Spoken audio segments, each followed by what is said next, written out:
everybody, this is Andy and I'm here to talk about insolation, which is a term that we use to describe incoming solar radiation or the radiant energy that is emitted by the sun.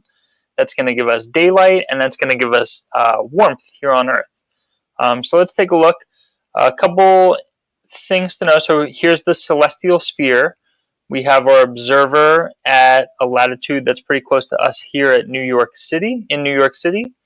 I'm going to start this simulation with an important date, June 21st, which is our summer equinox. This is an important date because this is the longest day of the year, meaning this is the largest amount of daylight hours we would get in the northern hemisphere, and it's also when the sun is at its highest altitude in the sky. And the higher the sun is in the sky means the stronger the insolation, the more direct insolation that we're going to receive, which gives us warmer weather. And of course, if the sun is out for longer, that's only going to also increase the temperature and create those seasonal changes that we see throughout the year.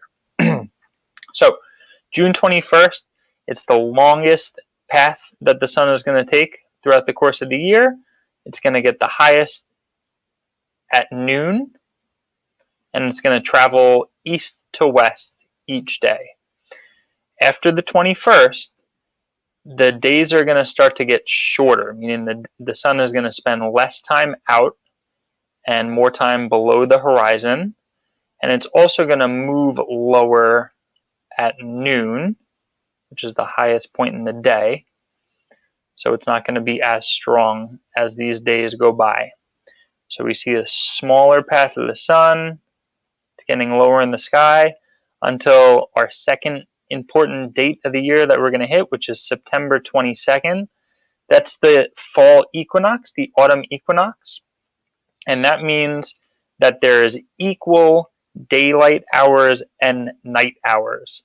So the sun is going to rise due east on an equinox, directly east at around 6 a.m. And then it'll spend 12 hours, half the day, out. It'll still reach its highest point of the day around noon. It's still going to travel east to west. It's going to set in the west. About 12 hours later, it'll go below the horizon. There's our equinox.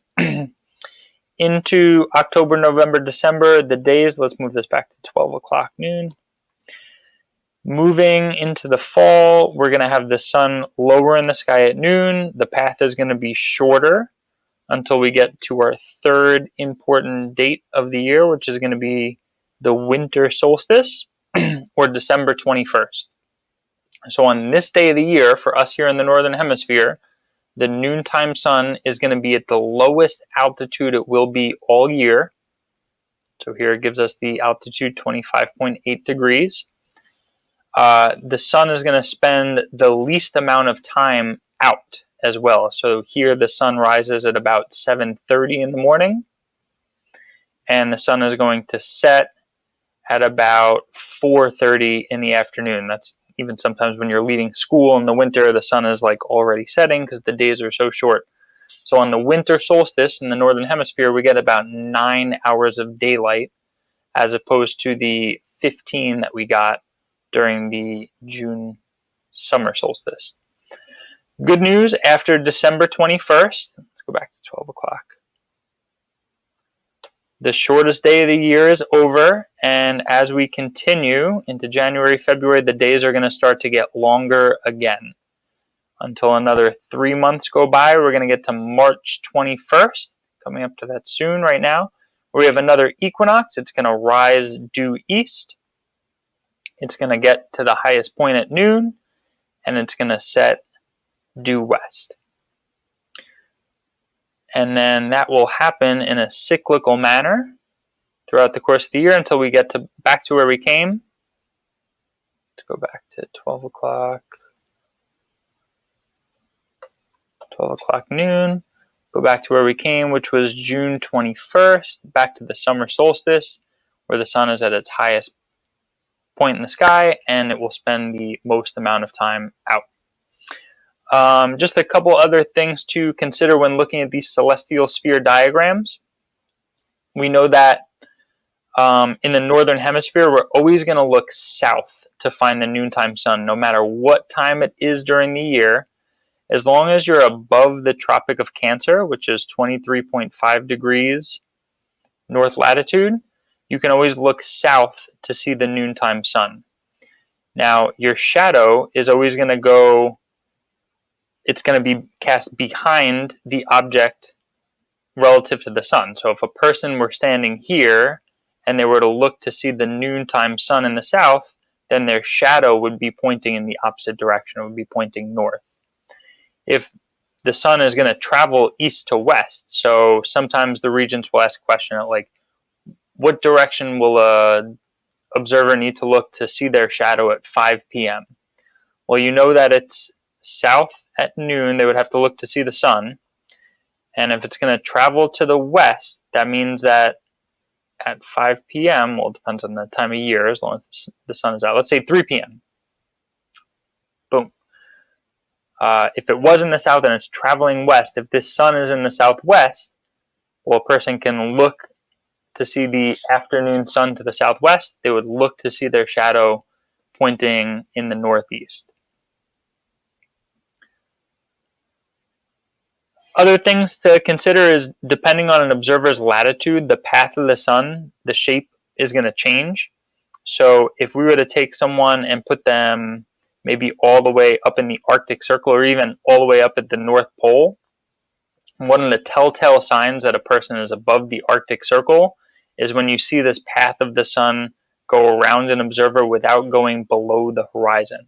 That's because the tilt of the Earth is making it so that as much as the Earth rotates, it can't, this observer is never going to get out of the daylight. The Earth is going to continue to rotate, and that person is going to be exposed to the sun's rays for 24 hours. I guess the good side of that is that the sun isn't super high in the sky, so the intensity isn't that much, but they still are experiencing 24 hours of daylight.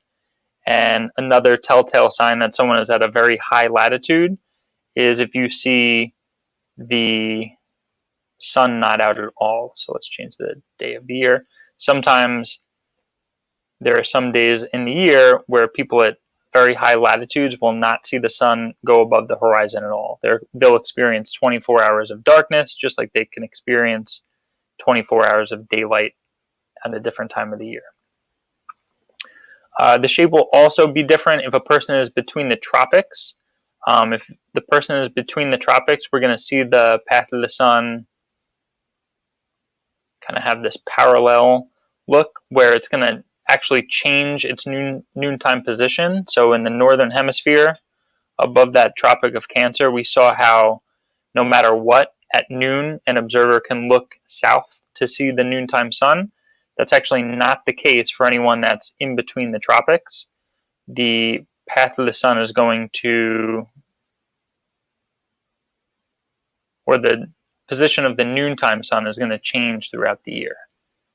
It's not just going to always be north or always be south. We'll kind of see it change, and those paths will be parallel to one another as they change throughout the year. One other thing that you can remember that you might see on the regents, really expert questions, would be if I'm at latitude 23.5, let's change it to north, so that's the Tropic of Cancer, I'm going to see the noontime sun directly above this observer on the solstice. So on June 21st, we can expect to see the noontime sun directly above a person, right at their zenith. That would be a person right on that solstice. And same would go for, actually the same thing happens if a person is at 0 degrees latitude on the equinox.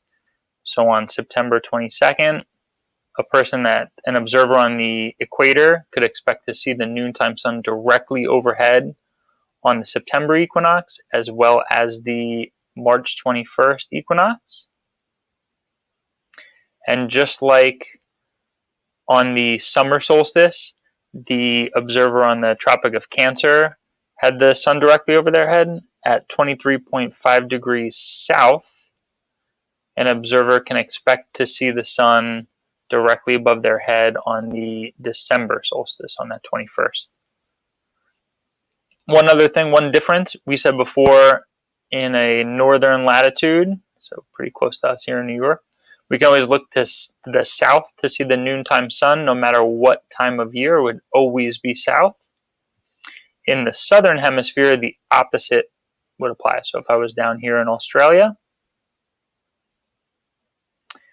I would always look north to see the noontime sun. Let's make sure that we're away from the tropic. So it would always look north no matter what time of year. So that's a difference between the northern and southern hemispheres. In addition to them having opposite seasons, because in June, someone in Australia would be experiencing their shortest day of the year, whereas in December, in our winter, they would be experiencing their longest day of the year, with the sun reaching its highest altitude. Okay, I hope you found this video helpful. Have a nice day.